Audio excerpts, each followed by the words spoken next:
Vizazi vinne ni miaka 6000, mwanzo wa dunia na mwisho wa dunia. Masaa 12 ya mwanzo wa dunia na mwisho wa dunia. Mathayo 20 1 mpaka 14. Masaa 12 ya mwanzo wa dunia na mwisho wa dunia. Miaka 100 ni karne moja. Miaka 200 ni karne mbili. Kizazi cha kwanza ni miaka 200. Kizazi cha kwanza toka kwa Adam mpaka kwa Nuhu ni masaa 6. Anakuja njiwa kwa Nuhu toka ndani ya safina, malaika wa kwanza. Kizazi cha kwanza. Mhubiri 12:13. Mhubiri 12:13. Kizazi cha kwanza toka kwa Adam mpaka kwa Nuhu ni masaa 6. Anakuja njiwa kwa Nuhu toka ndani ya safina, malaika wa kwanza. Kizazi cha kwanza. Mhubiri 12:13. Kizazi cha pili toka kwa Nuhu mpaka kwa Yesu masaa 3. Anamshukia njiwa Yesu, malaika wa pili. Kizazi cha pili. Ufunuo 11:1 mpaka 7. Kizazi cha pili. Toka kwa Nuhu mpaka kwa Yesu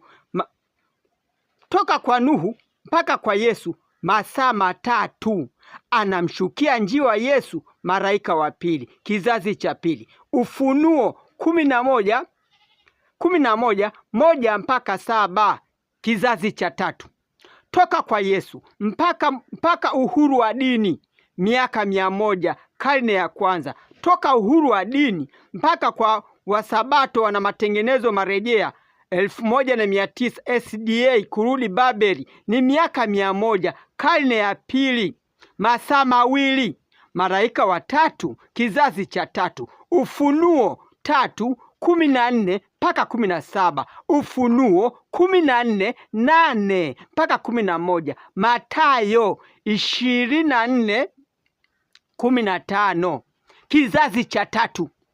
Toka kwa Yesu mpaka uhuru wa dini miaka 100, karne ya kwanza. Toka uhuru wa dini mpaka kwa Wasabato wana matengenezo marejea 1900 SDA kurudi Babeli ni miaka 100, karne ya pili. Masaa 2. Malaika watatu. Kizazi cha tatu. Ufunuo 3:14 mpaka 17. Ufunuo 14:8 mpaka 11. Mathayo 24:15. Kizazi cha 4. Toka kwa Wasabato wana matengenezo marejea 1900 SDA kurudi Babeli hadi kwa Wasabato wana matengenezo waliosalia ni saa 1. Malaika wa 4. Kizazi cha 4. Cha wakati wa kuchagua kumtii Mungu au kuto kumtii. Cha mwisho wa dunia. Kanisa la saa 11 kwenda saa 12. Mathayo 24:14. Ufunuo 12:17. Ufunuo 7:1 mpaka 3. Danieli 12:1 mpaka 4. Tupo kizazi cha 4. Miaka 6000. Ufunuo 15:8. Petro wa pili 3:8 mpaka 9. Ezekieli 4:6 mpaka 8. Muhuri wa Mungu ni njiwa wa 4. Ufunuo 18:1 mpaka 5. Miaka 4000 iliishia pale Yesu alipoondoka mbinguni mwaka 34. Mathayo 20:1 mpaka 14. Masaa 12 ya mwanzo wa dunia na mwisho wa dunia. Hofu ikitanda duniani, watu wakiabudu makaratasi, pesa, fedha, vitu vinavyooza, mawe, madini, ardhi. Hamtamaliza muhula wa shetani. Muda wa shetani umefika. Sauti kuu ya ujumbe wa saa ya mwisho. Muhuri wa Mungu. Njiwa wa 4. Malaika wa 4. Vizazi vinne na miaka 6000 ya mwisho wa dunia. Mathayo 20:1 mpaka 14 anakuelekeza juu ya vizazi vinne, miaka 6000 ya mwanzo wa dunia na mwisho wa dunia. Anasema Mungu katika Mathayo 20 juu ya mwanzo wa dunia na mwisho wa dunia, miaka 6000. Anasema Mungu katika Mathayo 20, kwa maana ufalme wa mbinguni umefanana na mtu mwenye nyumba aliyotoka alfajiri kwenda kwa ajili wakulima awapeleke katika shamba lake la mizabibu. Naye alipokwisha kupatana na wakulima kuwapa kutwa dinari, aliwapeleka katika shamba lake la mizabibu. Akatoka mnamo saa 3, akaona wengine wamesimama sokoni wasiokuwa na kazi, na hao nao akawaambia, enendeni nanyi katika shamba langu la mizabibu, na iliyo haki nitawapa. Wakaenda. Akatoka tena mnamo saa 6 na saa 9, akafanya vile vile. Hata kama saa 11 akatoka, akakuta wengine wamesimama.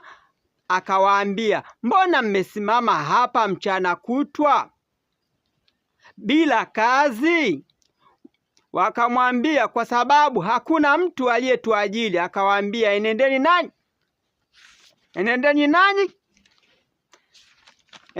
nanyi shamba la mizabibu. Kulipokuchwa, yule bwana wa shamba akawaambia msimamizi wake, waite wakulima uwalipe ujira wao, ukianzia wa mwisho hata wa kwanza. Na walipokuja wale wa saa 11 walipokea kila mtu dinari, na wale wa kwanza walipokuja walidhani kwamba watapokea zaidi, na hao pia wakapokea kila mtu dinari. Basi wakiisha kuipokea, wakamnung'unikia mwenye nyumba wakisema, hao wa mwisho wametenda kazi saa 1 tu, nawe umewasawazisha na sisi tuliostahili taabu na hali za mchana kutwa. Naye akamjibu mmoja wao akamwambia, rafiki, sikudhulumu, hukupatana nami kwa dinari. Chukua iliyo yako uende zako. Napenda kumpa huyo wa mwisho sawasawa na wewe. Mishahara posho ni mimoja, wote tutapata posho moja. Wale waliofanya kazi ya Mungu masaa 6 kuanzia kizazi cha kwanza kwa baba yetu Adam paka alipoingia Nuhu, miaka 100 na miaka 100 kutoka kwa Nuhu mpaka kuingia kwenye safina, kutoka kwenye safina miaka 100. Kwa hiyo miaka yani kwamba masaa 3 ya kipindi cha kinadamu, masaa 3 ya kipindi cha Nuhu, akihubiri miaka 120, masaa 6. Akahubiri miaka 120, masaa 6. Kizazi cha kwanza kilihubiri masaa 6. Anasema hawa watapewa sawasawa na yule wa kwanza aliohubiri saa 1. Kizazi cha 4. Kizazi cha pili toka kwa Yesu mpaka kwa wanafunzi wa Yesu wakakatwa vichwa, na wale mitume wa Yesu wote wakatengeneza uhuru wa dini mpaka mwaka 300 wakatengeneza uhuru wa dini. Kizazi cha pili katika Ufunuo ile 11 1 mpaka 7 anasema mshahara wenu ni mmoja. Walifanya kazi masaa 3. Kizazi cha tatu kinatoka kwenye uhuru wa dini.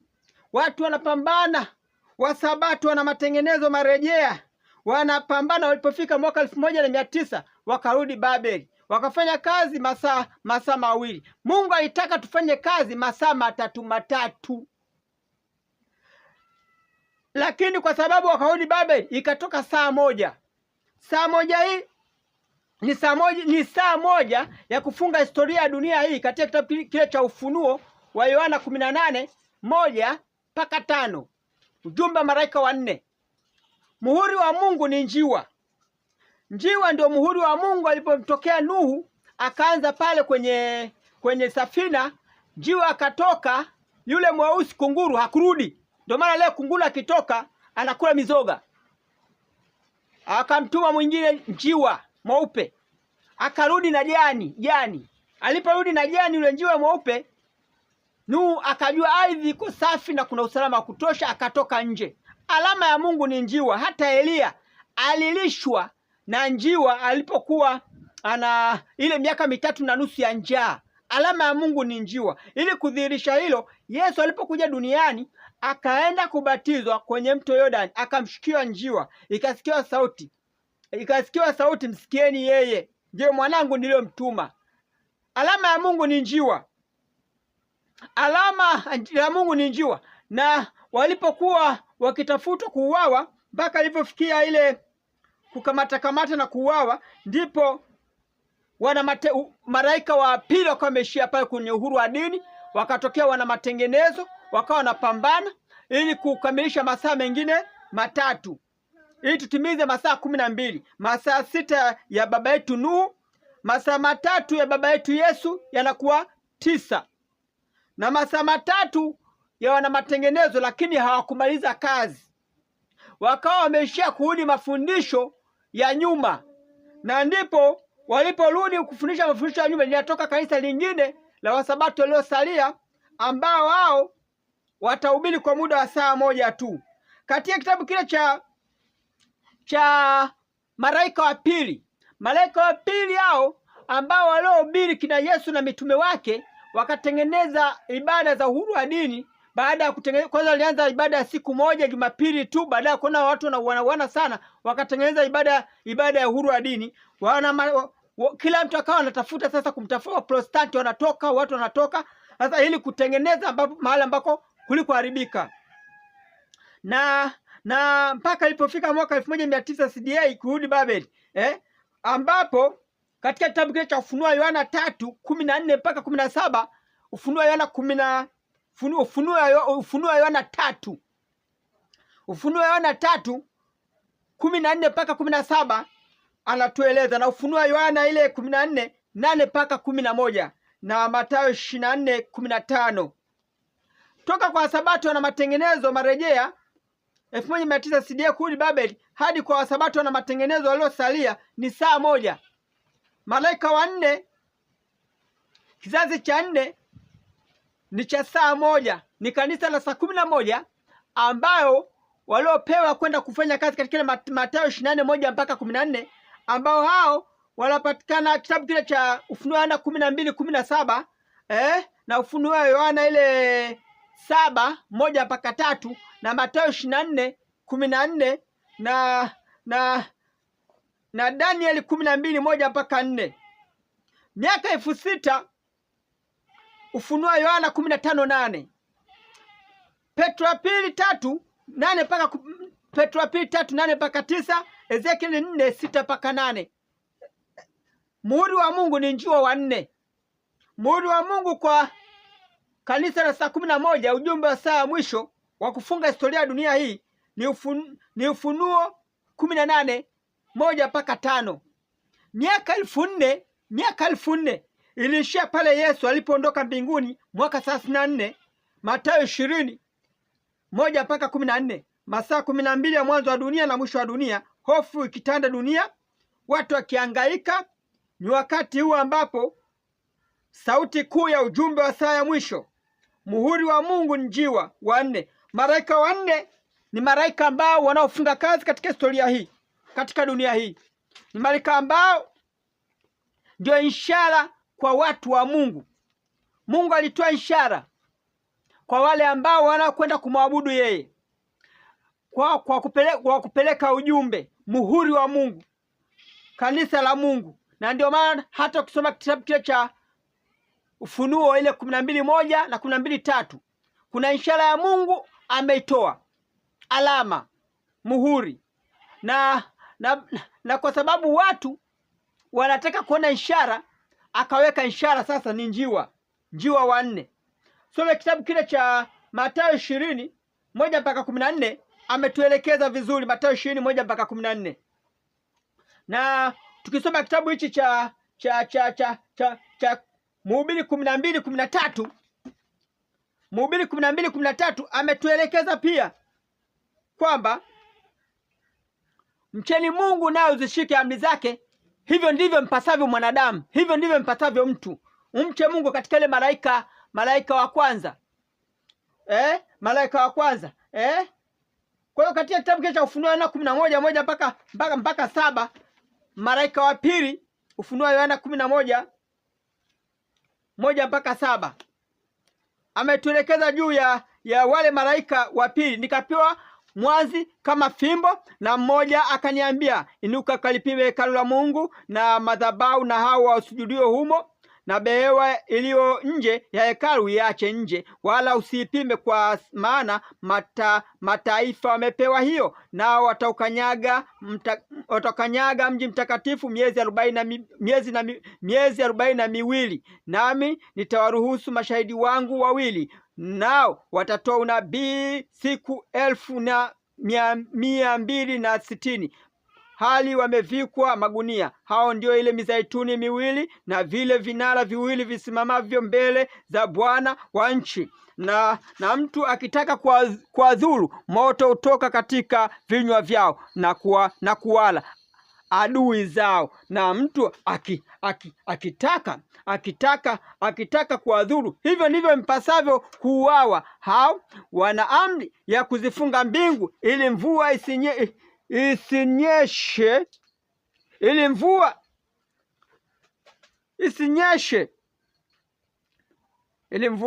katika siku za unabii wao. Nao wana amri juu ya maji kuyageuza kuwa damu, na kuipiga nchi kwa kila pigo kila waitapo, hata watakapomaliza ushuhuda wao. Yule mnyama atokayo katika kuzimu atafanya vita nao, naye atawashinda na kuwaua. Atafanya vita nao, wakapiga injili wanafunzi wa Yesu, wakawaua wote, na wengine wakaendelea kupiga, na baadaye wakatengeneza uhuru wa dini. Katika kitabu hicho cha Ufunuo Yohana 11, Ufunuo Yohana 11:1 mpaka 7, hawa ni malaika wa pili. Malaika wa pili, Yesu alipoondoka aliacha wajumbe zake, wakaendelea kupiga injili. Malaika wa pili wakatengeneza uhuru wa dini. Baada ya kutengeneza uhuru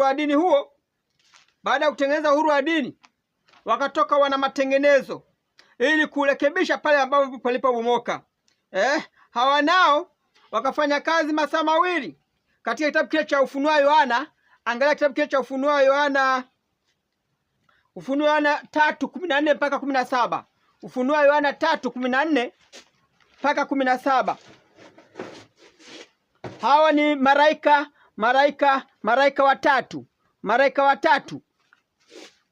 Mungu anasema katika kitabu chake hicho kwamba haya ndiyo anenaye yeye aliyeamina, shahidi aliye mwaminifu na wa kweli, mwanzo wa kuumbwa kwa ulimwengu. Na yajua matendo yako ya kuwa huu baridi wala huu moto. Ingekuwa heri kama ungekuwa baridi wala huu moto.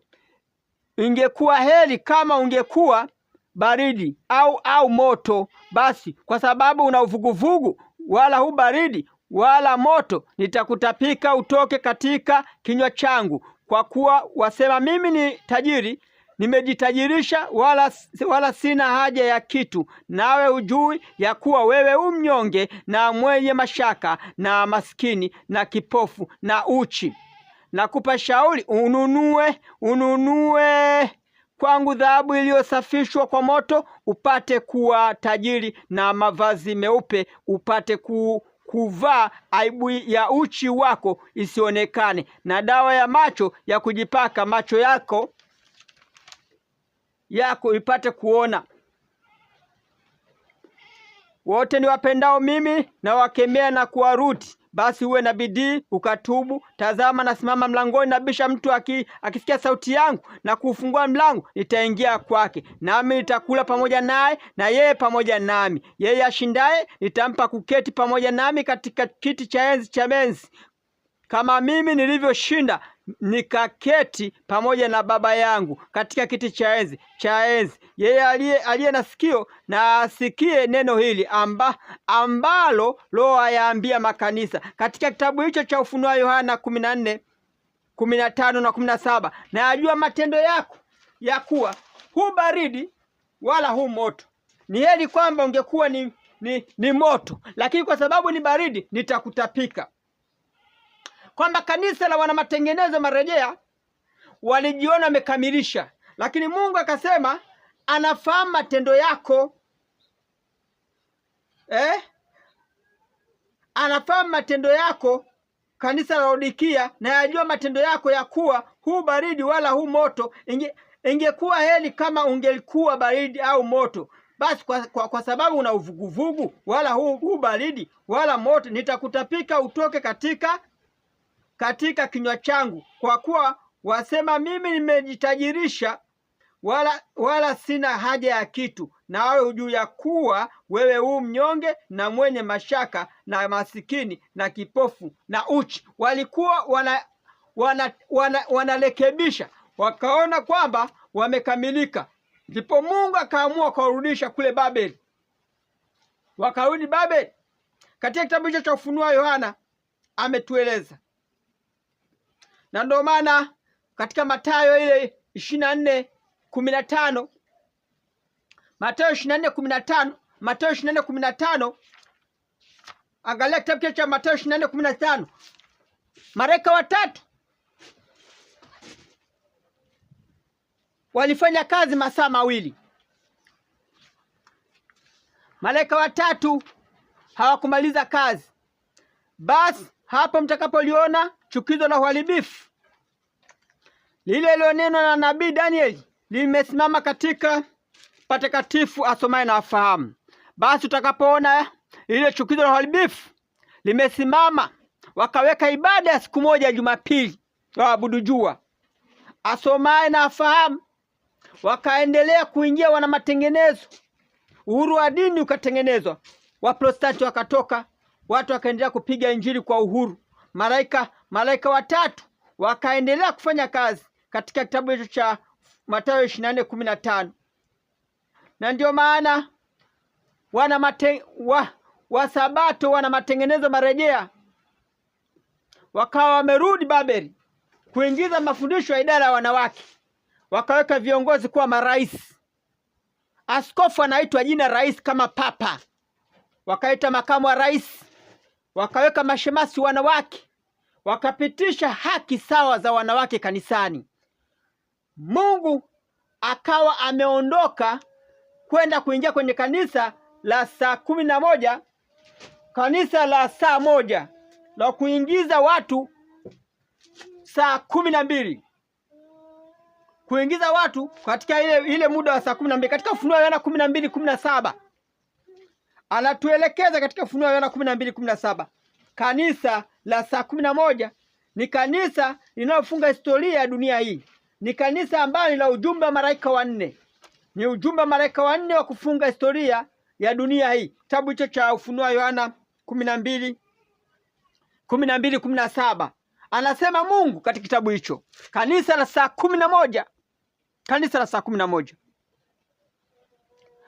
Kwa Ufunuo Yohana 12:17 Mwenyezi Mungu anasema 12:17, joka akamkasirikia yule mwanamke, akaenda zake afanye vita juu ya wazao wake waliosalia, wazishikao amri za Mungu na kuwa na ushuhuda wa Yesu, naye akasimama juu ya mchanga wa bahari. Shetani joka akamkasirikia yule mwanamke, akaenda zake afanye vita juu ya uzao wake waliosalia, Wasabato, wana matengenezo waliosalia, wazishikao amri za Mungu na imani ya Yesu.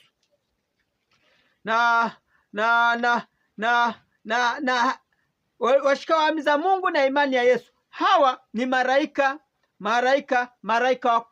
wanne.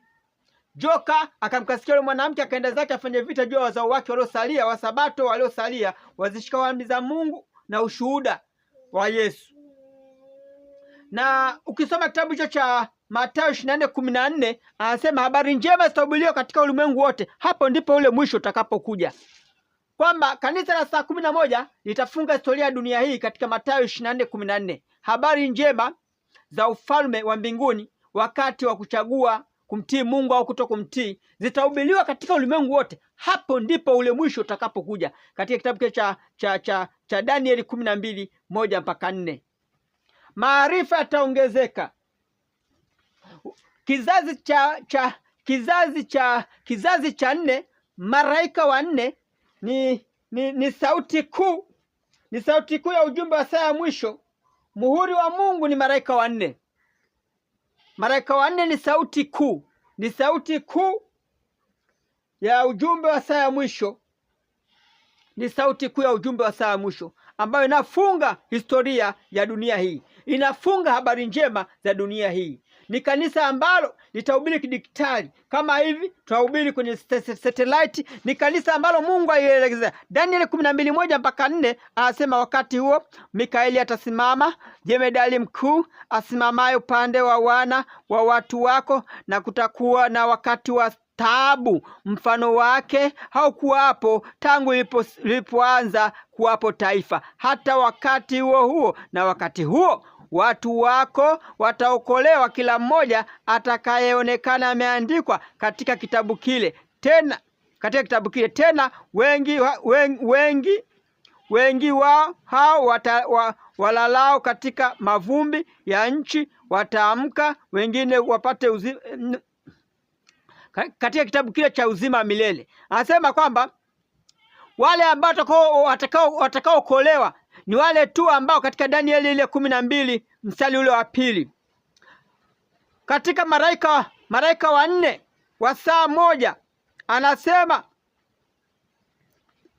kwamba Danieli ile 12:1 kwamba wakati huo Yesu Kristo Mikaeli atasimama, asimamie jemedali mkuu, asimamie upande wa watu wako, na kutakuwa na wakati wa taabu, mfano wake hautakuwapo tangu ulipoanza kuwapo taifa, hata wakati huo na watu wako na wakati huo watu wako watakaokolewa, kila mmoja atakayeonekana ameonekana katika kitabu kile atakayeonekana ameandikwa katika kitabu kile ambacho Mungu Dani 12:4 anasema, lakini wewe Danieli, yafunge maneno hayo, ukakitie muhuri kitabu hata wakati wa mwisho. Wengi wataenda mbio huku na huko, na maarifa yataongezeka. Anasema na maarifa yataongezeka. Leo tunahubiri digitali, mtandaoni. Hii ni Mungu alielekeza malaika wa 4 watahubiri digitali, mtandaoni. Maarifa yataongezeka, barabara za juu, maarifa tena, ili watu wajisahau, wabweteka, wanao kwamba wamefika. Hii yote ni mbinu ambayo Mungu alitambua hili kwamba lazima litatokea, na ndio maana akatoa maonyo mapema kwamba tufahamu juu ya malaika wa 4 kutakuwa na vita, matetemeko ya vita, njaa mahali, sehemu zingine njaa, sehemu zingine hakuna njaa, wakati wa taabu. Ufunuo 7:1-3 ambapo Mungu ameelekeza juu ya malaika wa 4. Baada ya hayo, Ufunuo 7:1-3, baada ya hayo nikaona malaika wa 4 wamesimama katika pembe 4 za nchi, wakizizuia pepo 4 za nchi, upepo usivume juu ya nchi, wala juu ya nchi, wala juu ya bahari, wala juu ya mti wowote. Nikaona malaika mwingine akipanda kutoka mawio ya jua, mwenye muhuri ya Mungu aliye hai, akawapigia kelele kwa sauti kuu wale malaika wa 4 waliopewa kuto kuidhuru nchi na bahari, akisema, msidhuru nchi wala bahari wala miti, hata tutakapokwisha kuwatia muhuri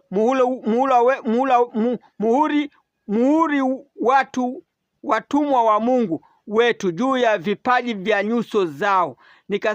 Juu ya vipaji vya nyuso zao. Mungu amesema katika kitabu hicho cha Ufunuo Yohana 7:1-3.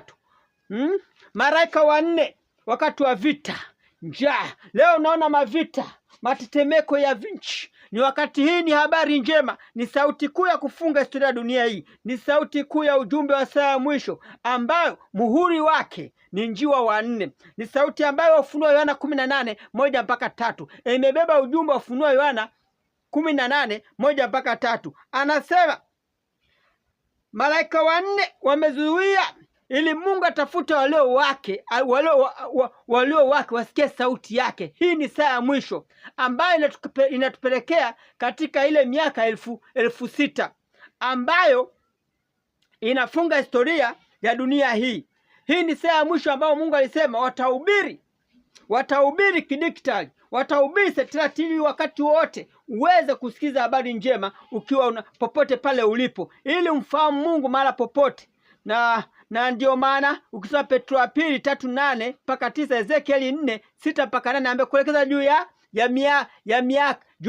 ya miaka Ufunuo 18:1 mpaka 5 anatueleza juu ya ujumbe wa malaika wa 4 18.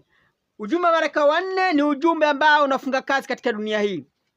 Kwa ujumbe wa malaika wa 3 umeambatana na ujumbe wa malaika wa 4. Ujumbe wa malaika wa 3 ulikuwa unabeba mapokeo, kwamba kuna mafundisho ambayo yalikuwa hayapo, ambayo mafundisho yatakiwa malaika wa 3 amalize.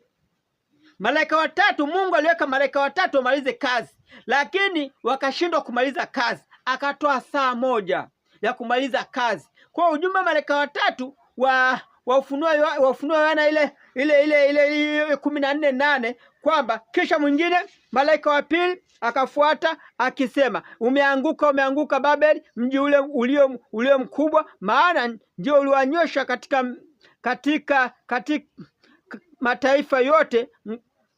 mataifa yote mvinyo ya ghadhabu ya washarati wake. Hawa ni malaika wa pili, mitume wa Yesu, katika Ufunuo Yohana 14:8 kwamba kisha mwingine malaika wa pili wakifuata wakisema, umeanguka Babeli, wakauawa mitume wa Yesu katika kitabu kile cha Ufunuo Yohana 11:1 mpaka 7. Wakaingia wana matengenezo katika Ufunuo Yohana 9 mpaka 10, Ufunuo Yohana 9 mpaka Ufunuo Yohana 9 mpaka 10. Ufunuo Yohana 9 mpaka 10. Na mwingine malaika wa 3 akafuata akisema kwa sauti kuu, mtu awaye yote akimsujudia huyo mnyama na sanamu yake na kuipokea chapa katika vipaji cha uso wake au katika mkono wake, yeye naye atakunywa katika mvinyo wa ghadhabu ya Mungu iliyotengenezwa pasipo kuchanganywa na maji, katika kikombe cha hasira yake, naye atateswa kwa moto na kiberiti, na mbele ya malaika watakatifu, na mbele za mwana-kondoo, na moshi wa maumivu yao mwana-kondoo, na moshi wa maumivu yao hupanda juu hata milele na milele, wala hawana raha mchana wala usiku, hao wamsujudie huyo mnyama na sanamu yake. Ukisikia mnyama, ni wale ambao wanakubali zile siku zao za ibada. Sanamu zake ni yale mafundisho, chapa la mnyama, wanakubali zile siku. Unaweza kuwa unaabudu Jumamosi, lakini una mafundisho ya Jumapili au ya siku zingine, wana mafundisho ambayo tofauti. Sasa kwa hiyo Mungu akawaelekeza kwamba baada ya kuona kwamba wamekataa kufuata kurekebisha palipobomoka, akaweka wasabato na matengenezo waliosalia waliokuja kufanya kazi saa moja katika Ufunuo Yohana 18:1, Ufunuo Yohana 18:1 mpaka 5. Hawa wanakufunga historia ya dunia hii, ambao malaika wa 3 wataambatana na malaika wa 4, ambao hawa watarekebisha na kuelekeza ukweli vile Mungu alivyosema. Baada ya hayo nikaona malaika mwingine katika Ufunuo Yohana 18:1 mpaka 5. Baada ya hayo nikaona malaika mwingine akishuka kutoka mbinguni mwenye mamlaka kuu, na nchi ikaangazwa kwa utukufu wake. Akalia kwa sauti kuu akisema, umeanguka Babeli ule mkuu, umekuwa maskani ya mashetani na ngome ya kila roho mchafu na ngome ya kila ndege mchafu mwenye kuchukiza, kwa kuwa mataifa yote wamekunywa mvinyo ya ghadhabu ya washarati wake, na wafalme wa nchi wamezini naye, na wafanyabiashara wa nchi wamepata mali kwa nguvu za kiburi chake. Kisha nikasikia sauti nyingine kutoka mbinguni ikisema, tokeni kwake enyi watu wangu, msishiriki dhambi zake, wala msipokee mapigo yake, kwa maana dhambi zake zimefika hata mbinguni, na Mungu amekumbuka maovu yake. Kwa hiyo wakati huu ambapo unapoona haya, Mungu amezuia, ameweka malaika wakishikilia dunia hii ili masaa yatimie. Shetani anajua muhula wake, na ndio maana kipindi Yesu anashuhudia kuwatoa watu mapepo kule makaburini, kuna kijana alikuwa na mapepo. Shetani akamwambia Yesu, umekuja kunihukumu kabla muhula wangu, kabla muda wangu? Akasema hapana, nimekuja kuwapatia roho yangu. Akafa msalabani, akawapatia wanadamu roho yake, akamachia nguvu zake. Kwa shetani anajua wakati huu, muhula huu ni muhula wa mwisho, ni kizazi cha mwisho, ni kizazi ambacho kinafunga kazi katika dunia hii. Na ndio maana ukiangalia kwamba kutoka kwa Yesu baada miaka 1400 imeshapita baada ya Yesu kuondoka, ikabaki miaka 2000. Na ndio maana hata mwenyewe akasema hakika kizazi hiki akitapita hata yote yatimie. Kwa malaika watatu wakafanya kazi masaa mawili, wakarudi Babeli. Malaika wanne wanakuja kufunga historia ya dunia hii katika Mathayo 20:1 mpaka 14, masaa 12 kwa muda wa saa moja.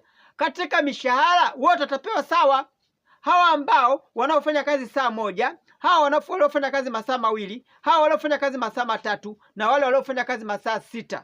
Kwa baba Nuhu, malaika wa kwanza, baba Nuhu, kizazi cha kwanza walifanya kazi masaa 6, watapewa mshahara sawasawa na kizazi cha pili cha Yesu na wanafunzi wake waliofanya kazi masaa 3, jumla masaa 9. Na kizazi cha wana matengenezo marejea wana matengenezo marejea ambao wamefanya kazi masaa 2, na hao nao watapewa mshahara wao mmoja, na hao na wasabato waliosalia wa saa moja, kanisa saa 11 litapata mshahara mmoja huo. Na kanisa hili la saa 11 ni sauti kuu ambayo ya kidiktari. Unaona leo tunahubiri kama hivi satellite dunia nzima, muda wote unakuwa kwa Mungu katika unakuwa unafuatilia, kwa sababu kizazi hiki kinaenda speed. Ni kizazi ambacho kinatakiwa kiende speed, na Mungu anasema kinatakiwa kiende speed. Na shetani kwa sababu anajua muda wake umefika, na ndio maana anaona aende na yeye speed, kuifunika dunia.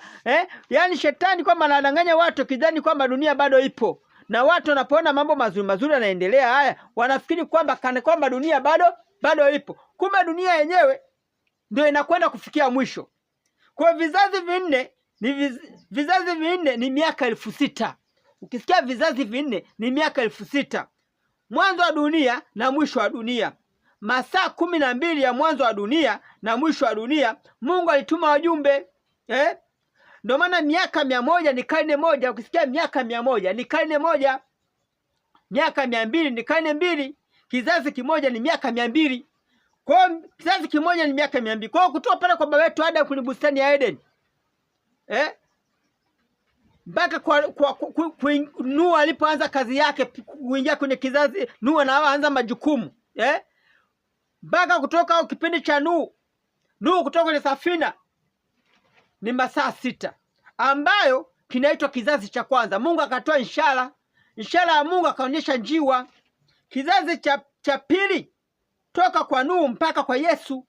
Yesu alipoingia mto Yordani, njiwa akamshukia begani kama muhuri wa Mungu. Malaika wa pili kwa maana kutoka pale kwa Adam na kwa Yesu kwa masaa 3, akafanya kazi masaa 3 katika kitabu kile cha Ufunuo Yohana 11:1 mpaka 7, kwamba tayari wakauawa, wakatezwa, wakatengeneza siku moja ya Jumapili wa kuabudu siku moja. Lakini walivyokuwa na mateso waliabudu siku moja, na ndipo wakatengeneza uhuru wa dini. Walivyotengeneza uhuru wa dini ilikuwa ni karne moja, karne ya kwanza wakatengeneza uhuru wa dini mwaka 300.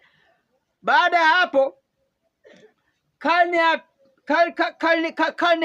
ile ya kwanza, baada ya hapo tengeneza uhuru wa dini. Ndio toka uhuru wa dini mpaka leo tunatafuta ile karne tunatafuta miaka 100 tena. Miaka 100 hiyo wameshindwa kuimaliza, wana matengenezo marejea. Ndio mwaka 1900 ikabidi Mungu Mungu atoe kizazi kingine, kizazi ambacho ni kifupi sana, kwa sababu hata leo ukiangalia mwaka 1900 na maendeleo ya leo yako juu sana kuliko 1900. Kwa hiyo ina maana maendeleo haya ni kizazi cha ujumbe wa malaika wanne, na ujumbe wa malaika wanne ni wa miaka 100, ni wa saa moja. Miaka 100 ni saa moja. Kwa hiyo ina maana kwamba saa moja hii ya mbinguni, miaka 100 kule mbinguni inaitwa saa moja, miaka 100 saa moja. Saa moja hii wanamaliza malaika wanne. Kwa malaika wa pili walifanya kazi masaa mawili, kwa maana kwamba saa moja ni karne moja, ni miaka 100. Saa mbili ni miaka 100, masaa kwa mahesabu ya yani kule mbinguni, yani mahesabu yao. Kwa hiyo ina maana kwamba masaa mawili waliofanya kazi malaika watatu ukaishia 1900 walipoanza kuingiza mafundisho ya kipagani. Na kwa hiyo malaika watatu wanaingia kufunga kazi katika historia ya dunia hii. Ni ujumbe wa saa ya mwisho, sauti kuu na muhuri wa Mungu ni njiwa. Basi unaweza ukachukua simu yako ukawasha ili niweze kukuelekeza vizuri, kwa sababu nilikuwa na kuelekeza ufahamu kwamba tupo kizazi cha 4. Utambue tupo kizazi cha 4. Tupo kizazi cha miaka 6000. Kizazi ambacho kitafunga historia ya dunia hii. Inapaswa kutii na kuyaona haya ili kufuatilia. Ni kizazi ambacho kinaonyesha watu kule katika kitabu cha Ufunuo Yohana 14:12, wazishikao amri, subira watakatifu wazishikao amri za Mungu na imani ya Yesu. Kwa hiyo wewe kama unataka kuwa wasema joka akamkasikia yule mwanamke katika Ufunuo Yohana ile 12:17. Joka akamkasikia yule shetani, joka akamkasikia yule mwanamke kanisa. Joka ni shetani akamkasikia kanisa, akaenda zake afanye vita juu ya uzao wako waliosalia, wazishikao amri za Mungu na imani ya Yesu. Kanisa la leo ambalo kinapasa makerubi, ambapo nahitaji nikuelekeze ili usiwe na mawazo ukasema sasa malaika wa kwanza ni yupi, malaika wa pili ni yupi, malaika wa tatu ni yupi, malaika wa 4 ni yupi, na tupo katika kipindi gani? Na ndipo maana Mungu akatuma mitume wake ili watu waweze kufunuliwa, wajue kwamba wapo katika wakati gani. Wanaotaka kwenda mbinguni wafuatilie, waliohairisha, kwa sababu kuna watu ambao wameshahairisha, hawana mpango wa kwenda mbinguni. Sio kwamba kila mtu anataka kwenda peponi kwa sababu anaona mbona nimetenda dhambi sana. Hapana. Mungu anasema hakuna dhambi yoyote itakayokosa kusamehewa, isipokuwa ni dhambi ya kukataa maagizo, maneno ya Mungu. Kukufuru Roho Mtakatifu ni kama hivi ninavyokupa maelekezo. Haya ni maono, haya ni maagizo, haya ni maandiko ambayo yalielekezwa toka kipindi cha nyuma. Kwa hiyo wewe hata kama uliua, uliiba, uliabudu sanamu, ulikuwa na abudu visivyofaa, ni kipindi cha kusikiliza kinapasa makerubi. Ni kipindi cha kufuatilia ili usiingie kwenye mapigo. Kuna adhabu za siku za mwisho zinakuja mbele huko. Sasa hivi malaika wameshikilia katika dakika hizi za nyongeza, katika hizi dakika za saa za mwisho. Kipindi hiki unapona vitu lazidi kuchanganya. Sio kama itachanganya. Utakapoona majipu yanaanza na wewe umeyapata, basi na wewe umeandaliwa kukinywea kile kikombe cha hasira ya Mungu cha mapigo 7, adhabu za mwisho wa dunia, kiyama. Na baada ya hapo utachoma moto na kiberiti na kuangalia, je, faida ni ipi ya kuishi hapa duniani ya kuabudu vitu visivyokuwa na faida? Fedha ni makaratasi. Ukisikia pesa ni makaratasi yanaoza.